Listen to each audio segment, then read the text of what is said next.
तर मल्हार पाटलांनी ओमराजेंना डिवचले। धाराशिव शहरात कार्यकर्त्यांकडून बॅनरबाजी करण्यात आली। मल्हार पाटील 2029 चे आशयाचे बॅनर लावण्यात आलेले आहेत। #2029 MP मल्हार पाटील अशा पद्धतीचे हे बॅनर लावण्यात आल्याचं आपल्याला पाहायला मिळतंय। मल्हार पाटील लोकसभेला ओमराजेंविरोधात लढण्याची तयारी करत असल्याचं स्पष्ट होतंय। ओमराजेंविरोधात मल्हार पाटलांनी शड्डू ठोकल्याचंही पाहायला मिळते, कारण त्या संदर्भातली बॅनरबाजी सध्या धाराशिव शहरात करण्यात आलेली आहे। तर याचाच आढावा घेतलेला आमचे प्रतिनिधी ज्ञानेश्वर पतंगे यांनी। धाराशिव जिल्ह्यामध्ये सध्या एका बॅनरची खूप मोठ्या प्रमाणात चर्चा आहे। ते हे बॅनर आपण पाहू शकतो। त्या बॅनरवर लिहिलेलं आहे मल्हार दादा पाटील यांना वाढदिवसाच्या हार्दिक शुभेच्छा।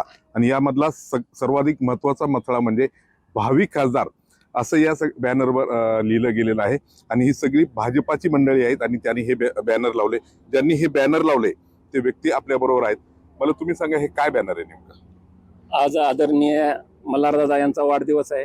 त्यानिमित्त त्यांना शुभेच्छा देण्यासाठी, भावी आयुष्यात त्यांना शुभेच्छा देण्यासाठी आम्ही हा बॅनर लावलेला आहे।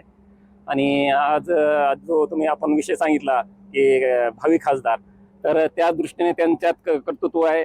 आज 10 वर्षापासून ते भारतीय जनता पार्टीमध्ये काम करत आलेले आहेत आणि सर्व तळागाळातील लोकांना जे न्याय भेटण्याची अपेक्षा त्यांच्याकडूनच आहे। आणि येणाऱ्या काळामध्ये आपल्या जिल्ह्यात प्रगती करायची असेल तर भावी आमदार म्हणून, भावी खासदार म्हणून मल्हारदादा व्हावे अशी आमची इच्छा आहे। कॅमेरामन सुजित शिंदेसह मी ज्ञानेश्वर पतंगे, G24 तास, धाराशिव।